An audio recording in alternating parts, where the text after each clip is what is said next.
Welcome, everyone, to another episode of It's a Wrap with Rap. I'm your host, Ron Rappaport. I would like to thank all of our great listeners and viewers, supporters, and sponsors for helping to make this podcast such a success. We are being heard and viewed in all 50 states, all provinces of Canada, and over 70 countries around the world. Please visit our website, itsawrapwithrap.com, to find all the episodes, previews of future episodes, and find products from our sponsors. This podcast features people who have overcome life's challenges and adversities, people who can inspire, motivate, and educate us on an assortment of topics. My guest today is Kristof Morrow. Kristof is an award-winning journalist and author, Navy veteran, and Tourette's syndrome thriver. He is a self-taught writer and has authored the book The Second Son, Volumes 1 and 2. He is here today to discuss the challenges he has faced dealing with Tourette's and other adversities he has had to overcome. From Vancouver, British Columbia, Canada, welcome, Kristof, to the podcast. Well, thank you very much for having me, Ron. You're very kind. Well, it's an honor to have you. First off, this show spotlights people overcoming life's challenges, and Tourette's syndrome is very much a challenge to deal with. Can you please explain to our audience what Tourette's syndrome exactly is? Well, I think to understand Tourette's, you have to understand what a syndrome is. So for people that don't know, it's a pattern of symptoms where the underlying cause is unknown. So Tourette's is a neurological condition. So part of my brain that regulates much of my body, my emotionally, physically, and verbally, it does not function. And so you know how you have those things, you have an intrusive thought where you think of something that you would say that would like be offensive, or sometimes I actually say that because because my brain can't stop it. I don't have that roadblock. I don't have a check that says where my brain's like asking for ID. Right. So I end up a lot of that compulsion is what happens as a consequence. Okay, what about tics and something like that? Same thing. Yeah, right. Shakespeare. So the way it manifests is unique in every single person with Tourette's. For me, I say any number of things, all different kinds of words. But Shakespeare. My most reliable tic, though, verbally, is to say Shakespeare, which is preferable to some that I've had in the past. Shakespeare. The kind of Tourette's that I have, though, is a rare manifestation, exceedingly rare, actually, because I faced an extraordinary amount of physical abuse growing up, and so I actually hurt myself a lot. I gouged my own eyes. I punched myself in the face. I've given myself black eyes and bloody lips, and it's any number of things. I have to be very careful around myself. Right. Okay, some people are going to say, well, this sounds a little bit like autism. Is there any connection with that? Oh, absolutely. Absolutely. I think it's relevant. It's always relevant to consider that because I have every comorbid condition that one would find Shakespeare with autism. And Tourette's. I have ADHD, depression, anxiety. I have OCD. So I'm very obsessive, but that does in a strange way that's benefited me immensely. So I was able to write a book like this. Yeah. Definitely, we're going to talk about because that. Yeah. Shakespeare, I work relentlessly. In fact, my friends and the people that support me and my sponsors that have helped me, I'm the hardest working person they know for that reason. So, no, Shakespeare. So, Kris, if medication is recommended, what are the options? There actually is no medication that treats Tourette's on label. So there's nothing out there that the FDA and that's approved to treat Tourette's. It's there. So there is one.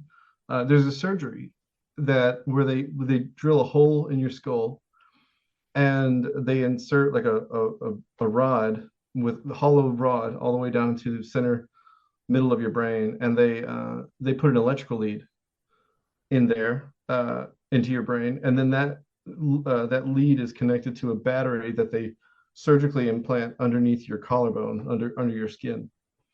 And yeah, and that is called deep brain stimulation, and that's meant to be that's really the only, that's a last resort kind of measure. And given my profession, writing, Right. it's I I honestly don't care who it is. Even the greatest brain surgeon in the world, I wouldn't I would not subject myself to that. I just won't. Yeah. I would imagine that would only be used in extreme cases. Shakespeare. And I honestly would consider my case really extreme, actually. My hand is deformed, my right hand, because I've hit it so many times involuntarily on stuff. I mean, you would be able to see it, like my middle finger is chronically swollen. Yeah. And I gouge my eyes, and I've actually caused them to bleed. Wow. And so Shakespeare, like especially in the corners, like near the conjunctiva. Yeah. Yeah, so it's really quite it's quite terrifying, actually, to think, It, I might blind myself one day, actually, because enough chronic, truly, you hit yourself enough, whatever you're hitting is going to start to it's going to demonstrate that you are hurting it at some point. you're right. It's gonna It's gonna diminish. Yeah. Mhm. And that's still going on right now, even as we Shakespeare, speak. yeah, it is. Yeah, it is. Every single, probably every 5 minutes of the day, I might, I have to stop myself, because I do this, and and it just, sometimes it surprises me, and other times I'm able to catch it. But the way that I describe it, and I think that it's helpful to describe it in this sense, the amount of time that I have to catch it. If you've ever been in a kitchen and you had stuff on the counter, and you saw in the corner of your eye that it was going to roll, someone was going to roll off the counter, and you catch it. That's about how it feels. That's very much what it feels like. And I have to do that all day, every day.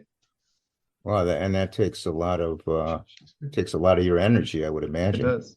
Yes, Yeah. it does. Shakespeare. What type of behavior therapy can help in this case? Shakespeare. Is there any behavior therapy that they can utilize?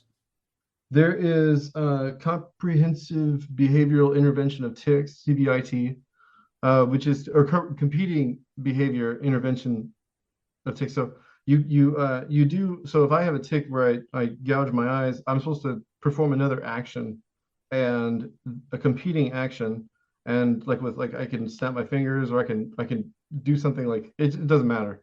That can help sort of teach your body. It sort of undoes that sort of neural pathways that are really deeply in a ditch in your head, basically, a very reliable groove.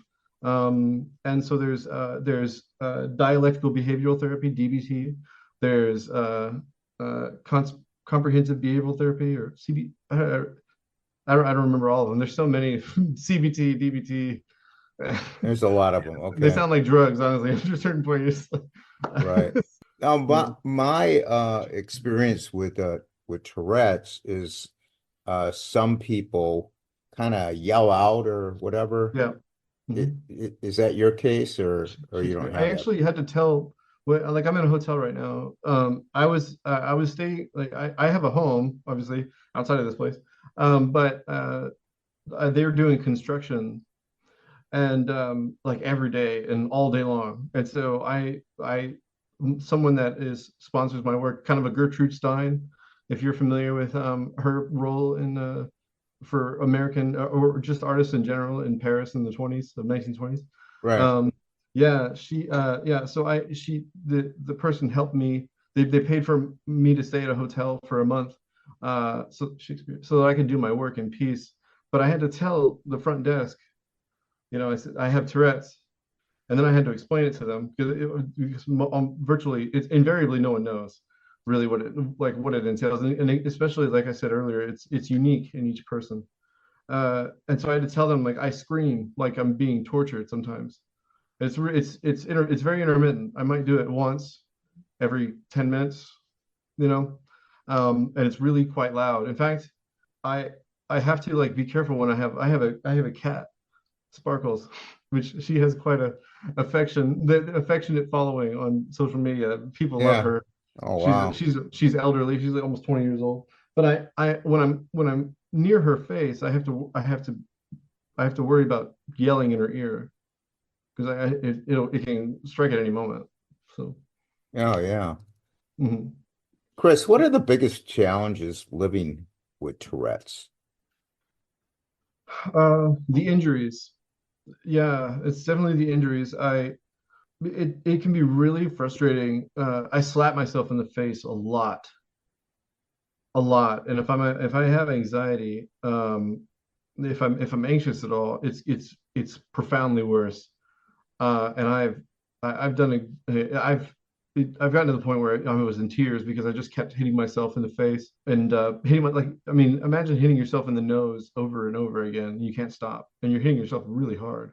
Yeah. Shakespeare. I mean it's awful. It's awful. And I think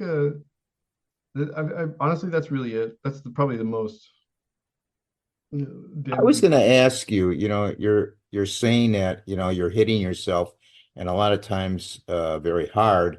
Have you had to go at all to the hospital? Oh my God, yeah.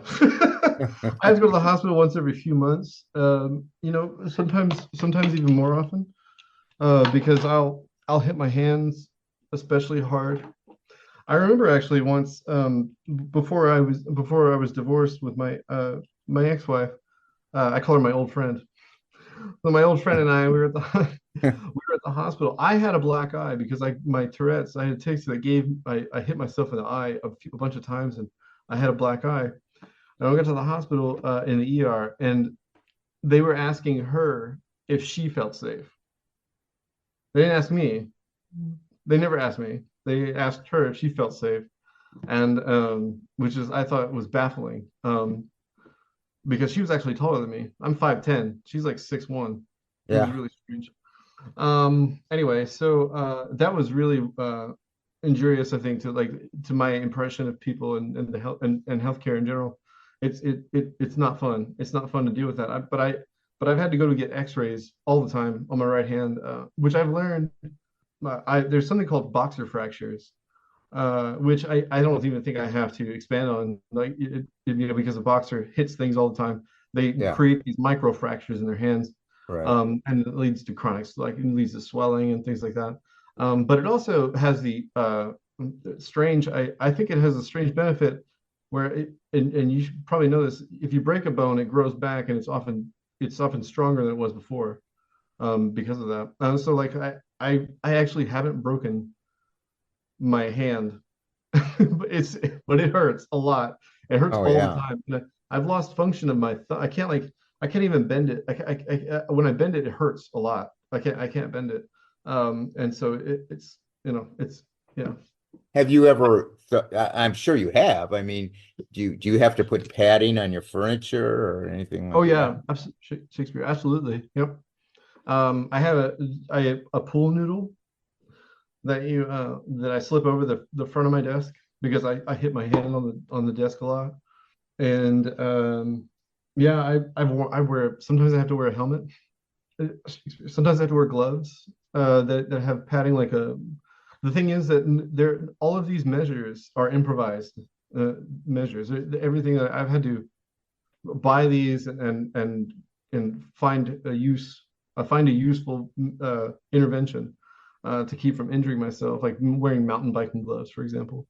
Yeah. Um, yeah, and not all gloves are created equal, So it's it's really difficult to find equipment that can help me protect myself because of how rare it is to have the kind of Tourette's I have. Shakespeare.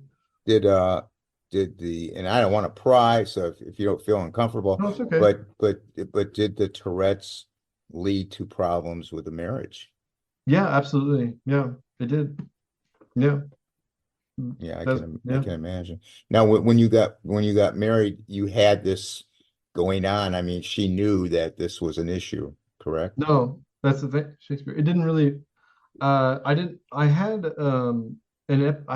about 4 episodes, I think, where I had 4 days, 4 separate days over 6 years. So 4 days in a 6 year period where I had tics. So I didn't know that I had Tourette's until I was diagnosed when I was 27. Wow. No, so she was with me for more than a year, 2 years before that happened. Okay. Now, well, I guess we kind of covered the topic about strategies for managing your ticks. So obviously you do have strategies with the mittens and that type of thing to kind of blunt Mm, the Yeah. force. Do you see my finger? You can see it. It's how the way it looks like that. This finger is normal. See how flat that is? And then that one, Yeah. it's yeah. Have you do you pass out after any of these episodes? No. Okay, so you remain conscious. Oh, absolutely. Yeah. Yeah. It's Okay, not like a seizure. It is similar to a seizure, though. It's okay. very similar in many senses. Yeah. What do you wish people knew about Tourette's? How hard it is, I think, more than anything, because of Shakespeare. I used to try to work a normal job, and Shakespeare. It's really difficult, impossible to be around people. In fact, given my condition and the criteria in which I was living in, Shakespeare. I talked to a work counselor for British Columbia here in Canada, and they said they couldn't find me work because of all of these parameters of my condition. Right. And so they told me to start. They said, "Well, you used to write, and you love that, so just why not do that?" And so 10 minutes after hanging up with that woman the counselor, I started writing the book. Awesome. Mm. She gave you a little inspiration there. Yeah, Uh, yeah. what has been your response to any negative comments directed at you? The thing is, so few people offer that submit or assert anything that is hurtful. It's often inadvertent. You know, the only thing the thing is that if it is hurtful, it's that they don't understand that my emotions can't be regulated either. Let me break away for a very important message that may pertain to many listening to this podcast. Did you know that you can sell your life insurance for immediate cash? 85% of people have no idea this is even possible. Also, did you know that 92% of life insurance policies never pay a death claim? A life insurance policy is considered an asset that you own, meaning you, the policy owner, can sell it for a lump sum cash payment known as a viatical settlement, which is tax-free and non-regulated, meaning you decide how the money is spent. A viatical settlement pertains to people living with a serious or chronic illness such as cancer, heart disease, Alzheimer's, or AIDS, with no age restriction. For others who do not qualify for a viatical settlement, a life settlement may be an option if you qualify to relieve the burden of having a policy you may no longer need or serves the original purpose it was purchased for. Studies show that 42% of new cancer patients deplete their life savings during the first 2 years of treatment. Cancer patients are twice as likely to declare bankruptcy as those without the disease. Life Insurance Buyers Incorporated, based in Kansas City, Missouri, owned and operated by husband and wife team Greg and Lisa Albers, are licensed viatical and life settlement brokers that act as a fiduciary to protect the best interests of you, the policy owner, in the life settlement process by creating a competitive auction with licensed buyers to deliver the best possible value to you, the seller of your policy. Greg has been in the life insurance industry for over 50 years and has done over 3,000 of these transactions over the years. Now, when you contact life insurance buyers, you will work with Greg or Lisa, never a third party. Life insurance buyers are licensed in all states that require a settlement license, and more importantly, they only work with providers and buyers who are licensed as well, which means life insurance buyers adheres to all of the state regulations set forth by the insurance industry in every state. Now, in determining whether a settlement is a good option for you, it is important to understand the difference between a settlement broker versus a settlement provider. A broker represents you, the policyholder, and their fiduciary responsibility is to you to present your policy to all licensed buyers and obtain the highest offer possible for you. A settlement provider represents the buyer of the policy, and their goal is to purchase the policy for a minimal price which does not benefit you, the seller of your policy. Life insurance buyers can broker virtually any type of life insurance policy, including group, term, if convertible, whole, and universal life. Not every policy can be sold. The type and amount of the policy, your age, your health, among other factors that life settlement companies consider. Life insurance buyers does not charge for their services to you. Their fee is paid by the buyer upon close of the transaction. No application fee, invasive interviews, or physical examinations are required, only that you complete a confidential information inquiry. For more detailed information, please contact Greg or Lisa at 1-800-936-5508. All contact information will be listed in the podcast notes. Like all of these, the different parts of my brain that there is no traffic cop in the middle. You know what I'm saying?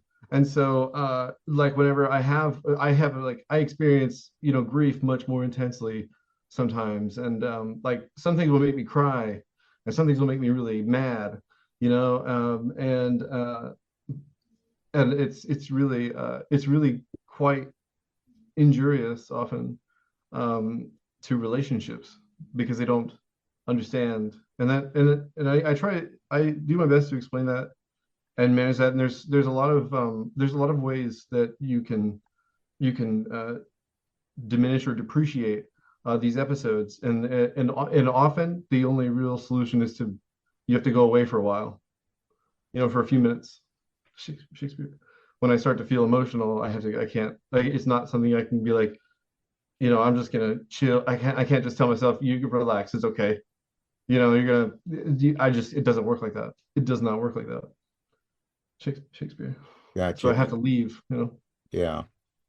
Are there any online groups for people with Tourette's? And also, is this more prevalent for males, or is it about equal with females? I honestly don't know, and I'm apprehensive about speculating because I know that a lot of women or people that present as women have like been neglected in a lot of these conditions. In fact, for a long time, they didn't even believe that women could get ADHD, which is bewildering to me. But and autism and a number of other conditions, and most drug trials they don't use women they don't use them to like do drug. They don't get the prescription drugs to try them because there's so many other like variables to consider, and they think so anyway. So yeah, I don't know. I don't know if it is. Yeah, Shakespeare. Any online groups Oh, the online groups. That's funny because I tried to reach out to an online group. Like over the last several years, there's a Tourette's, an organization called Tourette's Canada, and I reached out to them like 3 or 4 years ago, and they never answered me. And then I wrote them again a couple of years later, and someone said, "Oh, well, we have an online support group, but we're going to need to interview you first to make sure that you're a good fit for the group." And then no one called me back. Like they didn't. Even though I wrote them again like a month later. I was like, "You were supposed to call me back later that week. Now it's a month and no one's called me." And then like a week ago, actually, like I tried to contact them again, and it was quite a yeah, it was not a fun exchange because they were very defensive. Like whoever was running the Facebook account got quite upset with me because I was like, excuse me, what's going on with this place? Yeah.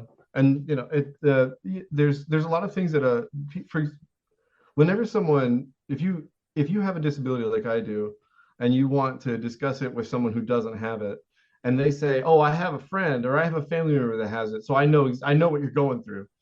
Do not say that. Do not Right. say that you understand what they're going through. That Right. is the wrong thing to say. And that's what they said. They said, "Oh, my son has Tourette's. I know what you're dealing with, and I know everything about what he dealt with." So, and I was like, "No, you don't. You don't understand. You don't understand at all." No, Absolutely. no. Absolutely. I know I have a rare like disease, I guess you call it, male breast Mm-hmm. cancer. I've had it twice. We do have a support group. I run it, Mm-hmm. and Oh, wow. yeah, and there's maybe 2,500 cases a year in the United States, which is Mm. nothing really. But we have people from Canada and Europe and the United States. There's just not a whole lot, but Yeah, I would you know, imagine. That sounds, uh, yeah, I think that's in the ballpark of what I'm dealing with, yeah. honestly. And what I would Yeah. say, just what came to mind is, you know Mhm. what, maybe what you ought to do, start your own Start my own Facebook group. group. That's what I told them. I said, I'm just gonna start my own group because clearly I've done 40 interviews in the last couple of months. And clearly, like like I'm a much more emotionally invested in this situation because Right, I'm right. experiencing it. It's funny because there's actually support groups for parents because most of the time, it's only 10%, I think, 10% they say 10% of people who have Tourette's when they're children bring it into adulthood. And so it becomes exceedingly rare. And I have, and 10% of those people have it as severely as I do. And maybe even less actually, but I know that it's at least 10% to actually cause injury to yourself and things like that. And so I tell yeah, I told them that I was like, I'm gonna have to do this myself. Because I mean I've done more for Tourette's than this entire organization has since like Ab I mean for abs years, you know. Absolutely. And when Mhm. I started advocating for the male breast cancer happens.org, that's when I started my own Facebook group. And it's not just for male breast cancer, but it's Mhm. for, all kinds of people with all kinds of issues. And I am going to invite you to be a member of our group. That would be So amazing. yeah, I'm gonna send you an invite. And and anytime you want to promote awareness of Mhm. Tourette's, I'll definitely put it on my group. That's amazing. I'll put it out and it spreads. It spreads all over the place. That's So amazing, Ron. Thank yeah, you. so Wow. I'll talk to you offline about that. Now I know the syndrome started uh earlier when you were around 19, I believe. Is that Yep. about right? And then you were diagnosed with it at age 26, but Mhm. you were living in the state of Texas, correct? Mhm. That's right. No. But now you're in Canada. So how did you get from, and you were a U.S. Navy veteran as well, right? That's right. Yeah. Yeah. So how did you get from Texas to Vancouver? I was the my old friend. We were married, and she's Oh, Canadian and okay. American. Yeah. And Shakespeare. I was working as a reporter at a newspaper, and where I'd won some awards for journalism and photography. And I just felt like it wasn't given given my condition and how it manifests. I yell a lot. I startle people, and Texas is not shy about people having guns.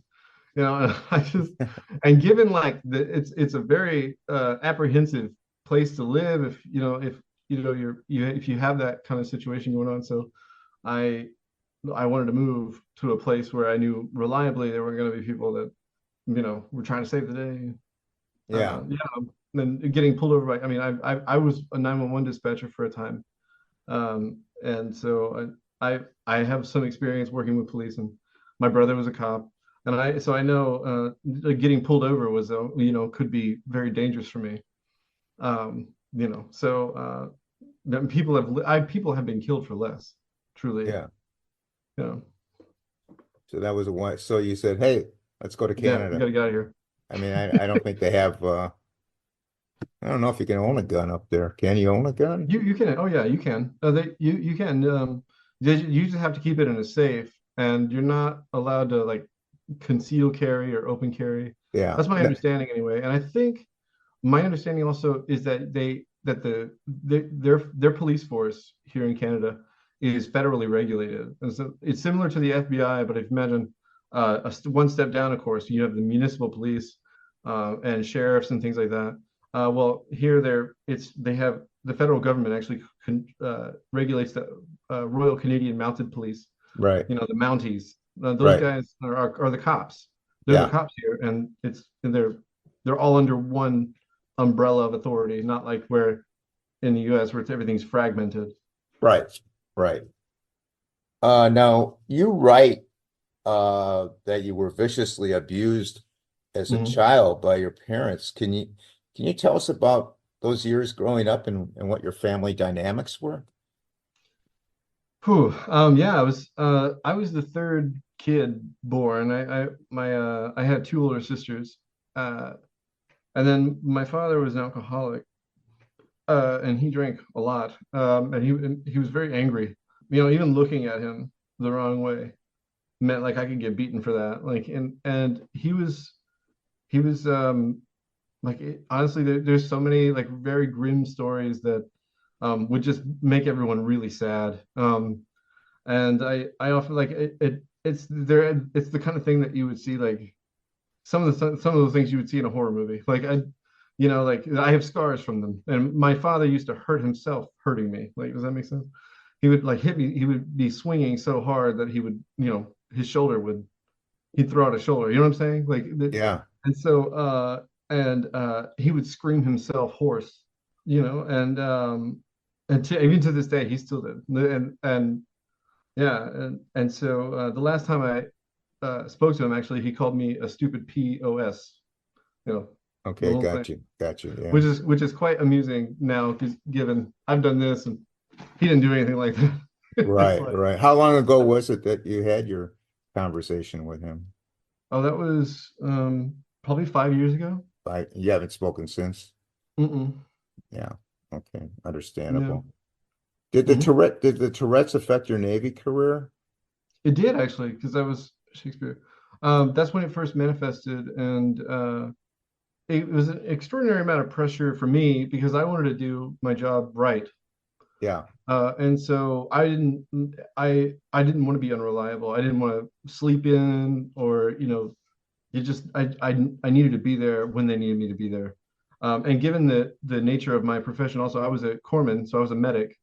It was also very important for me to know what I was doing and to be competent. And so whenever I just had a great deal of anxiety. I wasn't able to sleep because I was afraid of oversleeping. Because I had to be at work. I had to be up at 4:45 in the morning or something to get there by 6 o'clock. Yeah. Not 6 a.m.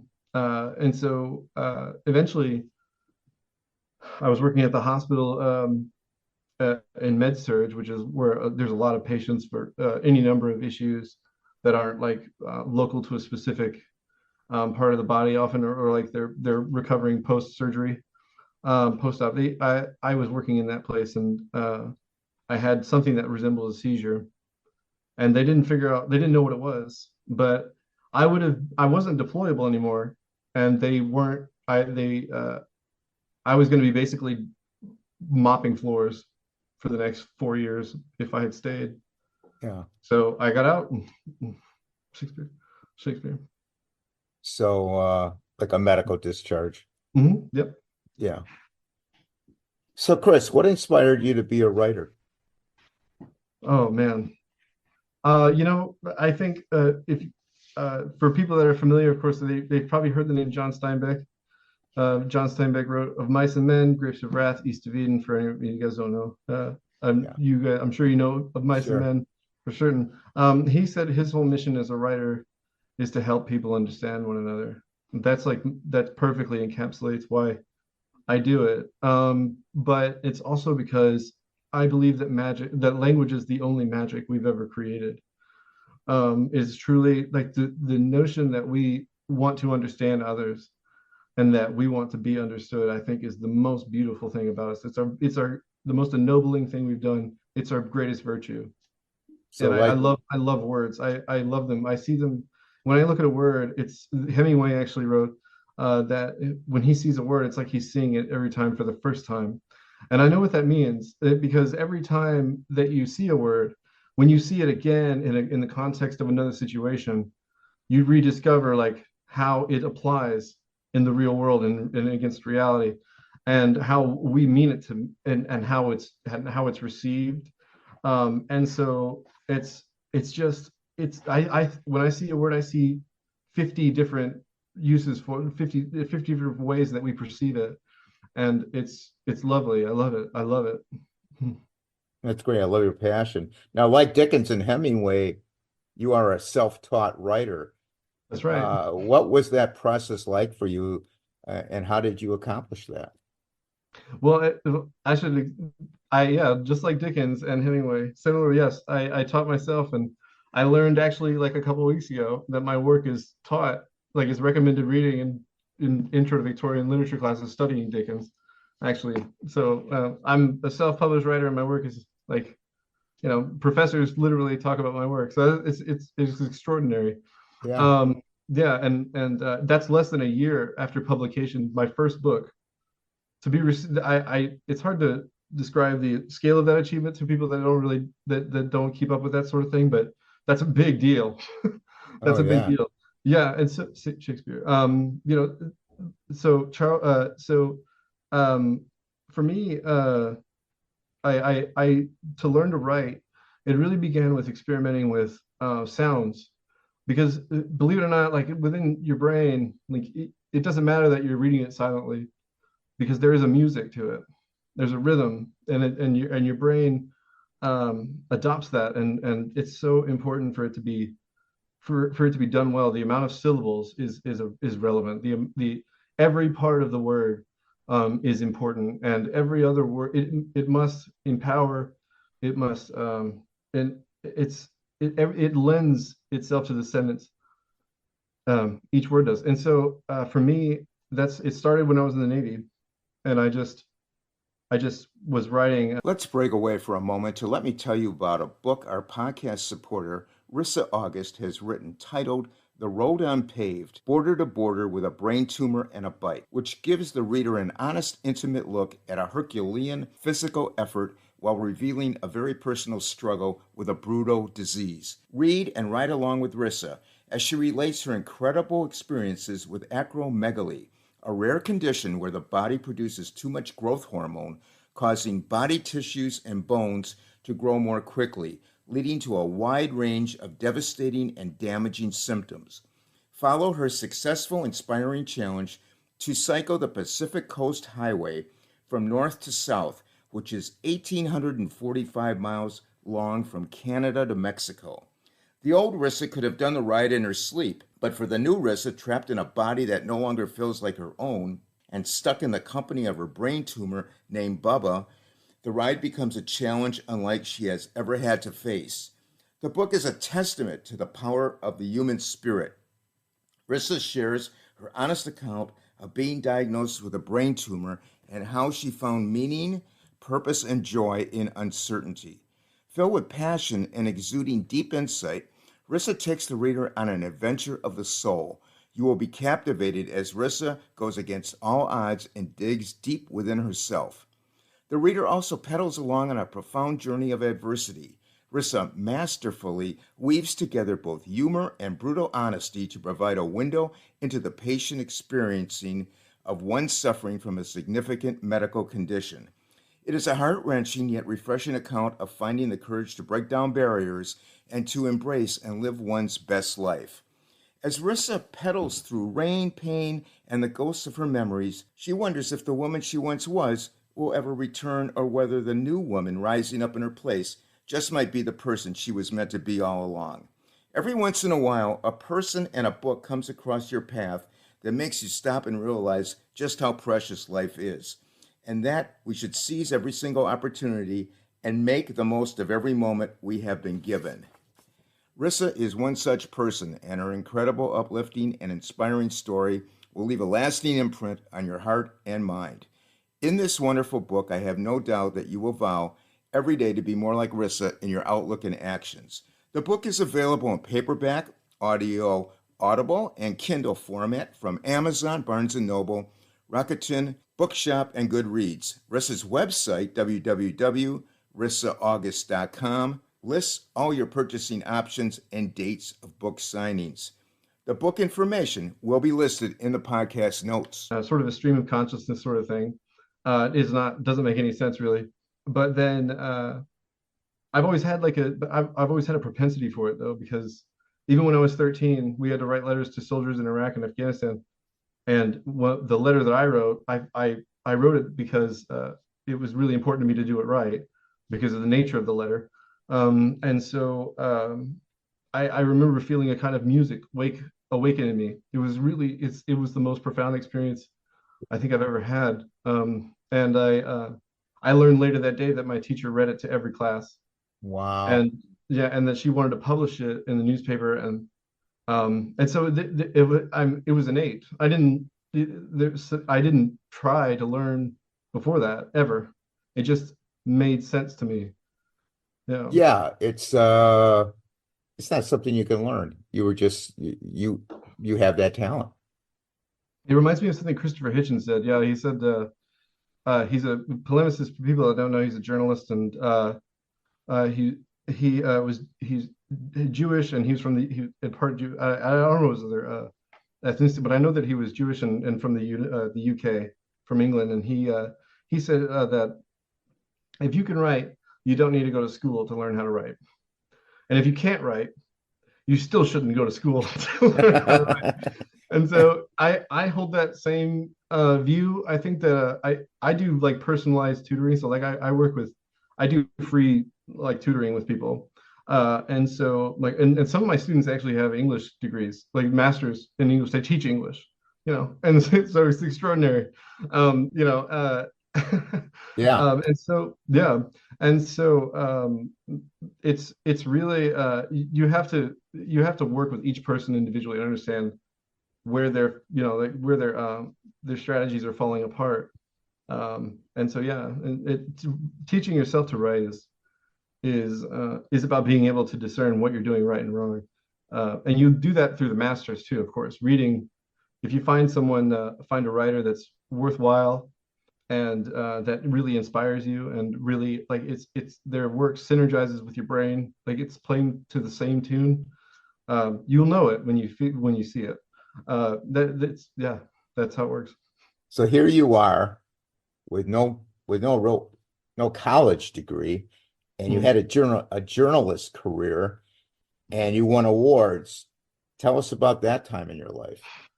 It's a funny story. So my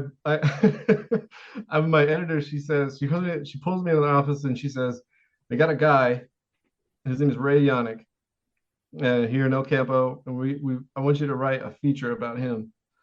I didn't know what a feature was, but I wasn't going to tell her that. Right, So I went back to my desk and I looked up, how to write a feature, and I looked at a WikiHow article. Swear to God, and I realized I was like, no, this isn't gonna work.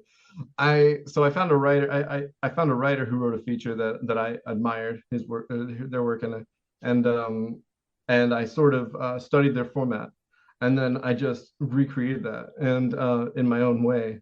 And I won an award for feature writing for that reason from the South Texas Press Association. And then for photography, it was that same situation. I've never been a photographer in my entire life. In fact, it's actually it's a hang up. I take so few photos in relations. I didn't have very many when my old friend and I we were separated. It was not much to, there was not much to move around. And I won an award for taking a photograph of a woman who was being rescued during Hurricane Harvey. Wow. Yeah. That's Yeah. great. That's a great story. Yeah. Now you worked with a film director as a script doctor. Hmm. Tell us about that. Oh man. The most bizarre circumstances. So I had a really dear when I was working at this video security company that was part of Acadian Ambulance, which is the largest private ambulance company, I think, in the U.S. I think that's my understanding. And they're based out of Louisiana. Acadian is a French. It comes from like Acadiana in Canada, the Quebec, or I don't know. Anyway, so I had a friend that worked in ambulance dispatch, and he introduced me to a director somehow they're friends. I don't know how that, but this guy, they did he, at one point I remember that a few times people came up to us, and while I was walking with him on a university campus, he was accepting an alumni award, that director. And they were like, "Oh my God, can I please have your autograph? Please, can you please tell?" Because he has his improv show on television in India, and then I saw him doing a Facebook Live event, and he had like 300,000 people watching. It's like, Wow. what the hell is going on? So anyway, I didn't know any of this though before I had my first discussion with him about a movie that he wanted to do. So he tells me about this movie he wants to do, and off the cuff, I'm telling him, no, that this can be done. You should do this instead. Like have the story. This is what you should do in the story instead. And he said, you know what? I'm going to send you the script, and you do what you think, make whatever changes you think, and then you get back to me. And I rewrote the entire script overnight. Wow. I had food poisoning, and while I was doing it, and I rewrote the entire script within 6 hours. And then the next morning, I showed up without any sleep. I showed up to the producers meeting, and we did the first read through. And some of the things were taken out, and but we had this really lovely home. It was 2 or 3 stories, and it had a beautiful courtyard with a big fountain, and I got to work with it around like 50, it was so incredible to see. Like I wrote it. I remember the first scene that was filmed that I had written, and it's watching so many people collaborate to make the scene that I wrote a reality, at least in the lens of a camera, it was the most validating feeling back then that I had experienced as a writer. And and I remember some of the scenes that I wrote. They're quite sad, and they said that if they had a hard time filming them because everyone on the crew was crying while we were trying to film the scene, and so it was really lovely, honestly. But ultimately, it didn't work out really great. It was it ended up I felt like I could do better, so I wanted to do not like I could do better than the movie. I would say I could do better as a writer. I wanted to do something. I wanted to try again. And there's a lot of anyway, so yeah, it was an incredible experience though, getting to travel and to do that. So you write where there was a period of 5 years when you were battling worsening Tourette syndrome and you didn't Mhm. write at all. That's right. What was that time period like for you? Oh man, a blur. I don't, it was just it was darkness. I didn't yeah, it was like being in a coma. That's a long I time, yeah. Yeah, I stopped it really was though. I was rudderless. I didn't know what I was going to do because I didn't really, I mean, I had many experiences. Like when I was 22 years old, uh, I I should have known that I was a writer, and I was going to do that for the rest of my life because I was 22 and I wrote a short story that I submitted to the New Yorker, and the editor, I got an email back, a rejection letter from the New Yorker, that they said that my narrator's voice was quite compelling, which I don't need to tell you that's the most prestigious literary magazine in the world. So and the percentage of people that they even bother to write some kind of compliment to in a rejection letter is very, very, very, very, very small. Less than it's in the single digits percentage wise. The Yeah. amount of submissions that they bother to do that. I think it's 3%. And so it was extraordinary. I actually got it on my birthday. On my 23rd birthday, I received my rejection letter on my 23rd birthday. It was incredible. But yeah, so I didn't write for 5 years, and it was it was really hard on me. I did a lot of nothing, just trying to figure out. I tried to go to school. I went to Oregon State University for one semester, and I got all A's. I got straight A's. I think I got a 1B. But it was in a class that I didn't care about, so it wasn't really relevant to my degree. And Yeah. because I wanted to study political science, I'm fascinated by geopolitics, because that's really, you know, chaos. I wrote in my book that chaos and its invention and your ability to invent it is the force most supreme in the world. It truly is. And so there's so many experiences and things that I saw happening in reality, and learning, being able to like predict what was going to happen between different states, in different countries was very I was just very eager to do it. So you're writing epic fantasy fiction, Hmm. but of course you started out in journalism. You write the book, The Second Son. Hmm. What is the premise of the book, and what would you like the readers to take away from reading it?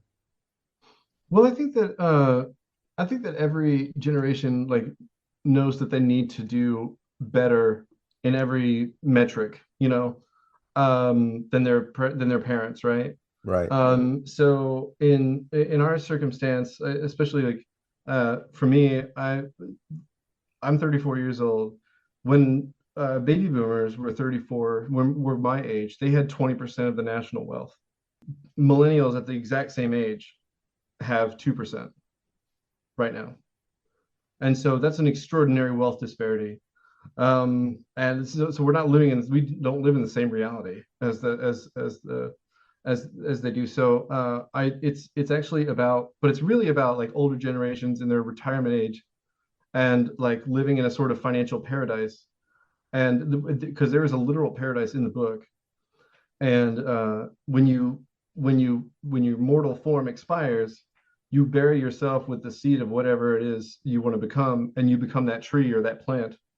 And so anyway, and outside of that paradise is like a Game of Thrones type situation. It's violent. There's empires, and there's civil war, and there's slavery, and there's pirates. But there's so many elements. But I Game of Thrones, though, I try. There isn't another series that I can use to communicate like the premise, because I don't use as much violence. I don't. There's a lot of violence in Game of Thrones, and like sexual violence, and I didn't want to do that. I wanted more like the spirit of Tolkien, so everyone feels like they're part of the adventure, and they can achieve something, no matter how big or small they are. And so I really wanted this to be for everyone. And because Shakespeare, and because I'm disabled myself, there's a lot of representation in that sense. There's people that are hard of hearing, and there's people that are blind. There's people that are, I mean, there's so many like different um, conditions that I allude to, uh, because it was important to me that people knew that I knew that they existed, and they were member to that adventure, in a way that really that positively outlined their lives and their struggles. Yeah, and so there's it's all there. I've actually asked my readers, what is my book about? Because it was hard for me to describe, and they said it's everything. It's about everything. There's every kind of situation in it. When you write an epic fantasy, um, if you've read Lord of the Rings, for example, you know that he does that thing where he makes up a history that reinforces and expands and to help you understand the current situation. I did the same, but there's no like elves or anything like that. It's actually really very much grounded in reality. And in fact, you can't even be certain that there's actual magic in the book. You know what I mean? Because it's almost like just things that exist in nature. And I Okay. actually, yeah. So Now, you and the book you both go viral on Hmm. TikTok. Hmm. Tell us about that because I understand you went viral and you got 1 million views. Yeah. Yeah, I have. So basically, I got my first review from a woman named Sandra, who's very lovely, and who's become very dear to me. She also lives in the Vancouver area. And that's actually why I moved to the Vancouver area, partly because I knew that she's almost like she's a young aunt. That's how she likes me to describe her. Okay. She's a young aunt. And so yeah, so I she told me that she loved the book so much, and it was her favorite book, and there was just a number of things really that were very flattering and very lovely. Well, I made a video about that, about receiving that review, and then 2 days, and then the next day, I saw that two people had bought my book as a consequence, and then I made a video about that.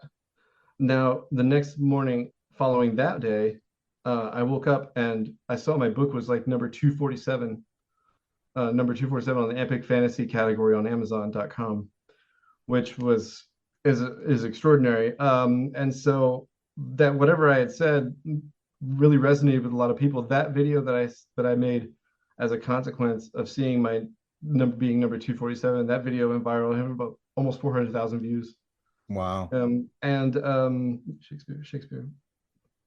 Uh, yeah, and so I ended up which was interesting also because my book happened to be free for those like 5 day for a 5 day period, and so that encouraged a lot of people to get the physical also. So I ended up selling a ton of books, over 1,000 actually. And so then I think I'm at 1,300 now, um, because you don't it's difficult to like manifest that magic. I've actually gone viral twice. But the second time had to do with the fact that I saw someone reading my book, and you could see the page numbers going up, and I made a video about that, and that's like 50,000 views. That's Yeah, so unbelievable. Yeah. yeah, and so I love it. Yeah, and so I have about 6,000 followers now, and I get messages every day from people that say they're buying my book, or they've read it, and they say that I actually got a message last night from a young I think it's a young woman. She wrote me that she's never read a fantasy book like this, and that's because I write prose like literature. I mean to write literature, like Dickens. Like if Dickens tried to write an epic fantasy, like imagine what that would look like. And that's what I did. Right. And yeah. So, Well, you can tell, and we can all tell from just listening to you that whatever you do, you're going to do it the proper way. You're gonna do it right. What's in the future for you? What do you want to keep doing? Or what do you want to I, expand into? I would like, similarly to, I would like to do like a movie, or not a movie, but like a television show version of it, because that's ultimately like what I really love movies and TV shows a lot. I rarely read, which is probably going to surprise a lot of people. I think I've read around 100 books in my life. And And here you are, this great yeah, writer. right. Yeah. Yeah. Yeah, and so for me, but I've seen so many television shows and movies. I pay attention. I pay very close attention to the dialogue. But yeah, I wanted to. I have volume three that I'm working on right now. I've already written the first draft. It's 120,000 words. The Hobbit, for people that don't know, is 98,000 words. So Wow. that gives you some kind of understanding. This book is 225,000. So yeah, I'm gonna keep. I'm doing that. I'm gonna write. I'm probably gonna be. It's probably gonna be a five. The second son's gonna be a 5 volume series, I think. And then after that, I'm gonna do a science fiction, a sci-fi series. It's gonna be pretty cool, I think. Yeah, You're, and you're gonna be a busy man. oh, all I do is work. All I do is work. I probably sleep 4 or 5 hours a night, and the rest of the time I'm working or trying to inform my work in some way. That's Yeah. that's great. So, Kris, If people want to contact you, purchase your book, how do they do that? I actually have a website now. Because I've had have some very I've met some very lovely people who wanted to like help me financially with like so they I have a website that they paid for and they set it up. They had it all set up for me. I didn't do anything. And they just asked me like, does this look good? And I was yes it so kristofmorrow.com exists now. And so it didn't when I wrote you when we first had a correspondence. And so because that's only like it's only like a week old. It's less than a week old.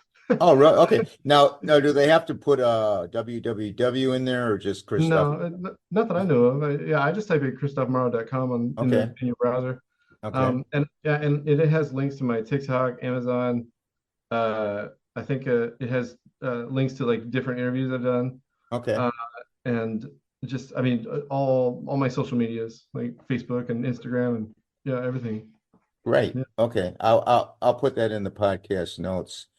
Now you have endured and overcome several challenges in life. What words do you have for those out there listening to your story that are now struggling? What words of advice do you have for them? I think that every person should confide in friendship and should seek that most of all because in that you would discover your purpose because it's out of love for people and out of a love to serve others in a way that that's really going to generate meaning for you like and to succeed and passion because passion is a very attractive quality and people see it and they're willing to engage with you. Anybody can be like do these different jobs but if you truly love what you do you're going to stand out and friendship's the way to do that. Good advice. Good advice. I want to thank you, Kristof, for being here and sharing your story with us. I know you are giving people hope and encouragement out there and advocating for awareness to Tourette's. I want to wish you all the best with your work going forward. And thank you once again for being on the podcast. Thank you, Ron. It was really kind of you to have me. All right. For people out there who have comments and suggestions for the podcast, you can email me at itsawrapwithrap@gmail.com. Our Facebook group, we have a couple thousand in there now. It's a Rap with Rap. Instagram, It's a Rap with Rap podcast. We're on Twitter, or X as it's known now, at Rapper, WRAPPER 130. Our website is itsarapwithrap.com. And all the episodes are on YouTube. It's a Rap with Rap, the podcast uncut. I want to thank everyone for listening. Please stay safe out there. And for now, it's a wrap. This podcast is being brought to you in part by the veteran-founded Hero Soap Company located in Phoenix, Arizona. In today's environment, we must be aware of the products we apply to our skin. As a two-time cancer survivor, I cannot afford to take chances, and I use these products myself. The soaps will leave you feeling clean and refreshed. All the products made by the Hero Soap Company are made in the United States with the highest quality ingredients sourced from companies in the United States whenever possible. The products are made in small batches to ensure high quality and contain premium essential oils and fragrance. All Hero soaps are created without synthetic colorants, parabens, and sulfates that are irritating to the eyes, skin, mouth, and lungs, and are cruelty-free, meaning these products are not tested on animals. Each 5-ounce bar of soap is handmade in Phoenix, Arizona, and the body wash is available in 8 ounces with such refreshing scents as the woods, tea tree, lavender, the fields, bourbon, lime, the pines, and Arctic. You will absolutely love this soap. Please also check out their gear for sale. All the products are reasonably priced. Being veteran-founded, the company understands the dedication and sacrifice that each family makes to serve their country. A portion of sales is donated back to charities that are focused on helping veterans and our first responders. Over 1,200 bars have been sent to our deployed troops. Please check out their website, herosoapcompany.com, for pricing and a detailed description of all the products. When ordering, use the code RAP for a 10% discount. The company information will be listed in the podcast notes and featured on the podcast website, Facebook group, page, and the podcast Instagram.